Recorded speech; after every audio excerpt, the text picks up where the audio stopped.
యవన కాలంలో రిలేషన్షిప్స్ పెట్టుకుంటారు, ఎంతో ప్రేమిస్తారు, అంత ఇచ్చేస్తారు, అంతా ఇచ్చేసిన తర్వాత సడన్ గా ఒక చిన్న విషయం బట్టి ఏదో గొడవ అవుతుంది. ఆ గొడవను బట్టి వేరవుతారు. ఆ వేరైనప్పుడు ఉంటుంది చూడండి, అప్పుడు అసలైన నరకం అనుభవిస్తుంది. ఏంటా నరకము? అదే జ్ఞాపకాలు, వారి మాటలు, వారి ఫోటోలు, వారి మెసేజ్లు, ఇవన్నీ గుర్తొచ్చి నన్ను చంపేస్తున్నాయి. నాకు మాటలు రావట్లేదు, నా మాట్లాడటానికి కూడా రావట్లేదు. అంత వేదన. ఎందుకు అట్లా చేస్తాను నాకు అర్థం కావట్లేదు. నేను ఏం హాని చేశాను? I have done my best. నేను అంత కూడా చేశాను, ఇచ్చాను, అన్ని చూసుకున్నాను. But still the person has left me.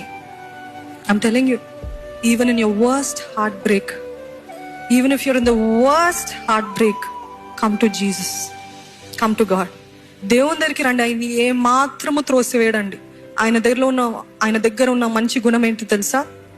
నీ గతము, మన పిచ్చి కార్యాలు అన్నీ తెలిసి కూడా మనం ఆయన సన్నిధికి వెళ్ళి, ప్రభువా అని వచ్చినప్పుడు ఆయన ఎంత గొప్ప దేవుడు అంటే, నేను చెప్పాను కదా అని చెప్పడు.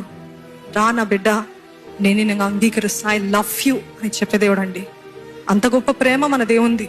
He will never reject you, he will never say no, I have told you. మనుషుల దగ్గరికి వెళ్ళారనుకోండి, మీ తల్లిదండ్రులకు వెళ్ళారనుకోండి, వాళ్ళు అంటారు, నేను చెప్తానేను కదా మనిషి సరిగ్గా లేడని. నేను చెప్తానేను, ఆల్రెడీ గాయపరచబడిన హృదయము మరలా నేను చెప్పాను కదా అని అంటుకుంటారు. అని మన దేవుడు నేను చెప్పాను కదా అని చెప్పే దేవుడు కాదు. ఉన్న పాటున నా దగ్గరికి రా, నేను నీ గాయాలు కడతా.